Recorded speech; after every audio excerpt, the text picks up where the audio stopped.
जी बिस्मिल्लाहिर्रहमानिर्रहीम। स्टूडेंट्स कैसे हैं आप लोग? हमारा सेकंड लेक्चर है इलेक्ट्रोस्टैटिक्स चैप्टर का, जो हमने स्टार्ट किया हुआ था। इस चैप्टर का पहला आर्टिकल हमारा चल रहा था जी about Coulomb's law. Coulomb's law अभी कंप्लीट नहीं हुआ था। जहाँ पर हमारी प्रीवियस डिस्कशन थी हम उसके मुताबिक यहाँ से कंटिन्यू करते हैं। हमने लास्ट फार्मूला जो कूलम्स लॉ के अंदर पढ़ा था फॉर कूलम्स फोर्स, वो हमने पढ़ा था dear students 1/4πε0 Q1 Q2 over r²। यहाँ से हमने ये देखा कि जो कूलम्स फोर्स होती है, चाहे वो रिपल्सिव हो चाहे वो अट्रैक्टिव हो, ये डिपेंड कर रही है जी product of magnitude of charges and it is inversely proportional to square of distance between them. हमने लास्ट जो पॉइंट देखा था वो ये देखा था कि अगर चार्जेस की क्वांटिटी या मैग्नीट्यूड बढ़ाएं तो इनके दरमियान अट्रैक्टिव या रिपल्सिव फोर्सेस इंक्रीज हो जाती हैं। और इसी तरह से हमने सेकंड बात ये की कि अगर इनके दरमियान फासला हम बढ़ा दें तो डिस्टेंस के बढ़ाने से यानी r की वैल्यू इंक्रीज करने से जो वहां पर कूलम्स फोर्स होती है, चाहे वो रिपल्सिव हो चाहे वो अट्रैक्टिव हो, हम कहते हैं वो रिड्यूस हो जाती है। आज हम देखना चाह रहे हैं what is the vector form of Coulomb's law. Means हम ये देखना चाह रहे हैं कि वो जो अट्रैक्टिव फोर्स है या जो रिपल्सिव फोर्स है, क्या वो सिर्फ Q1 Q2 के ऊपर लगाता है या Q2 Q1 के ऊपर लगाता है या दोनों ही एक दूसरे के ऊपर लगाते हैं। तो याद रखिएगा, हम यहाँ पर एक सेंटेंस यूज करते हैं। सेंटेंस हम ये कहेंगे कि जो कूलम्स फोर्स होती है, it is important that Coulomb's force is a mutual force. Mutual force का मतलब क्या होगा? म्यूचुअल फोर्स का मतलब हम ये कहते हैं कि जितनी फोर्स Q1 Q2 के ऊपर लगाता है उतनी ही फोर्स हम कह सकते हैं कि Q1 Q2 के ऊपर Q2 Q1 के ऊपर भी लगा रहा होता है। इट मींस दैट कि अगर देखा जाए तो जो फोर्स Q1 Q2 के ऊपर लगा रहा है रिपल्सिव, वैसे ही फोर्स Q1 Q2 Q1 के ऊपर भी रिपल्सिव फोर्स लगा रहा होता है। अब यहाँ पर हम इस बात को शुरू करते हैं। लेट्स सपोज हम फर्ज करते हैं कि जो F12 है, यहाँ पर F12 it is the force acting on charge Q1 due to charge Q2। हम फर्ज करते हैं कि जो F12 है ये वो फोर्स है जो Q1 के ऊपर लग रही है, किस वजह से? Due to Q2। It means that कि ये इसको Q2 Q1 को इधर से रिपेल करेगा, जिसका मतलब ये है कि इस डायरेक्शन पर इसके ऊपर एक फोर्स एक्ट करेगी and that force is represented by F12। ये F12 डायरेक्शन की फोर्स है जो Q2 से किस में लग रही है? Q1 के ऊपर लग रही है। सिमिलरली हम ये कहेंगे कि यहां पर एक और भी फोर्स होगी जिसको हम रिप्रेजेंट करेंगे F21 के साथ। अब ये कौन सी फोर्स है? हम इसमें कहते हैं कि force acting on charge Q2 due to charge Q1। यानी इट मींस दैट कि Q1 की वजह से जो रिपल्सिव फोर्स है इसकी डायरेक्शन इस तरफ होगी और इस फोर्स को हम रिप्रेजेंट करेंगे F21 के साथ। ये किस रूप में पॉसिबल है? अगर दोनों चार्जेस सेम है तब इनके दरमियान रिपल्शन आती है। अब देखा जाए तो डियर स्टूडेंट्स, इस चार्ज के मूवमेंट की डायरेक्शन ये वाली है और इस चार्ज के मूवमेंट की डायरेक्शन इस तरफ है। इट मींस दैट इस पॉइंट के ऊपर इस Q1 के ऊपर जो फोर्स लग रही है Q2 की मदद से रिपल्सिव फोर्स, उस रिपल्सिव फोर्स के बाद ये जो Q1 है इसकी डायरेक्शन इस तरफ होगी, लिहाजा डायरेक्शन को हम यूनिट वेक्टर के साथ रिप्रेजेंट करते हैं। तो यहाँ पर हम इसको कहेंगे R12 यूनिट वेक्टर और इसकी डायरेक्शन हम रिप्रेजेंट करेंगे R21 यूनिट वेक्टर। ठीक है जी, R12 यूनिट वेक्टर, इसकी डायरेक्शन इस तरफ है और इसकी डायरेक्शन क्या होती है? उस तरफ होती है। अब अगेन हम यहाँ पर जो कूलम्स लॉ है ये वाला अप्लाई करते हैं वेक्टर फॉर्म के अंदर। Then we can say that formula will become F, सबसे पहले हम 1 2 की बात कर लेते हैं। F12 will be equal to K Q1 Q2 divided by r²। और इसकी वजह से यहाँ पर जो पोजीशन यूनिट वेक्टर है जो डायरेक्शन को रिप्रेजेंट कर रहा है उसकी वैल्यू हमारे पास क्या आ जाएगी? R12। इसके ऊपर हमारे पास क्या आ जाएगा? यूनिट वेक्टर का सिंबल आ जाएगा। इसी तरह से हम ये वाली फोर्स लिखते हैं कूलम लॉ की मदद से, तो हम ये कह सकते हैं F21 will be equal to K Q1 Q2 over R का स्क्वायर और यहाँ पर हमारे पास क्या आ जाएगा? R21। इसको हम इक्वेशन नंबर 2 कह देते हैं। अब यहाँ पर एक इंपॉर्टेंट बात है, हमने पार्ट 1 के अंदर चीज पढ़ी हुई है कि जो यूनिट वेक्टर्स हैं यानी r12 और r21, हम कहते हैं कि ये दोनों आपस में क्या होंगे, सेम होंगे, यानी r21 is equal to r12। क्यों सेम होंगे? क्योंकि हम जानते हैं यूनिट वेक्टर की डेफिनेशन ही यही है, a vector whose magnitude is 1 is called as a unit vector. तो देखिए ना, ये भी तो यूनिट वेक्टर है, इसका मैग्नीट्यूड कितना होगा 1, ये भी तो यूनिट वेक्टर है, इसका मैग्नीट्यूड भी कितना होगा 1। इसका मतलब ये हुआ कि मैग्नीट्यूड के लिहाज से ये दोनों क्या हैं, इक्वल हैं।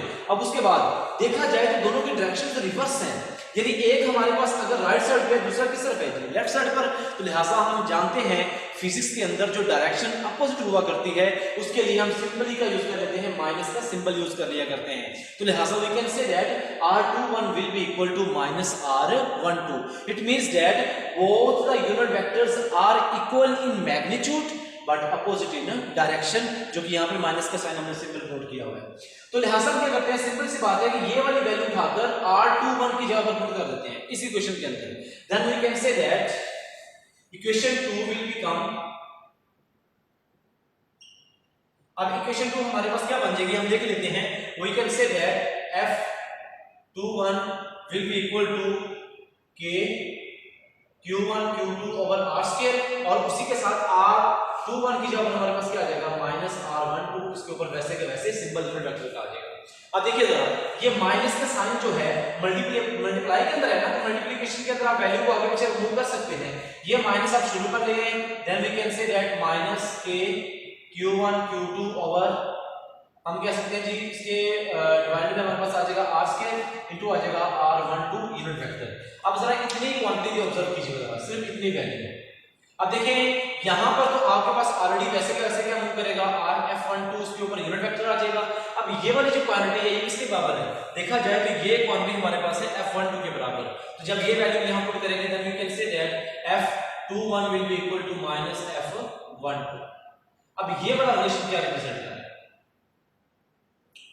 ये क्या कह रहा है, हमें ये रिलेशन ये रिप्रेजेंट कर रहा है कि इनकी दोनों की जो मैग्नीट्यूड्स है ना, फोर्सेस के magnitudes are equal but direction is opposite.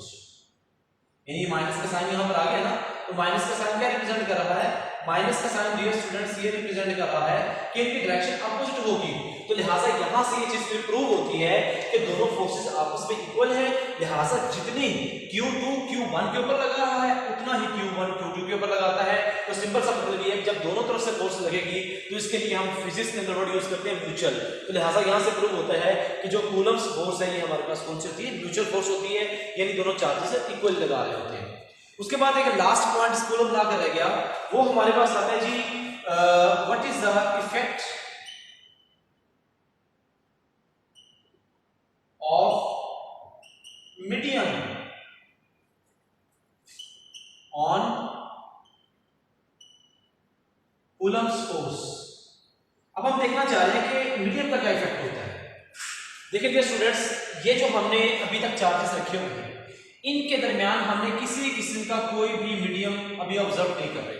हम कहते हैं कि यहाँ पर सिर्फ एयर है, फ्री स्पेस हम इसे कह सकते हैं, बिल्कुल खाली जगह है दरमियान में, ना तो हमने अपना हाथ रखा हुआ है, ना हमने यहाँ पर कोई कागज रखा हुआ है, ना हमने यहाँ पर कोई लकड़ी रखी हुई है। इसका मतलब ये है कि इसके दरमियान किसी किस्म का कोई भी मीडियम अभी फिलहाल नहीं है, यानी एयर हम इसे कह सकते हैं।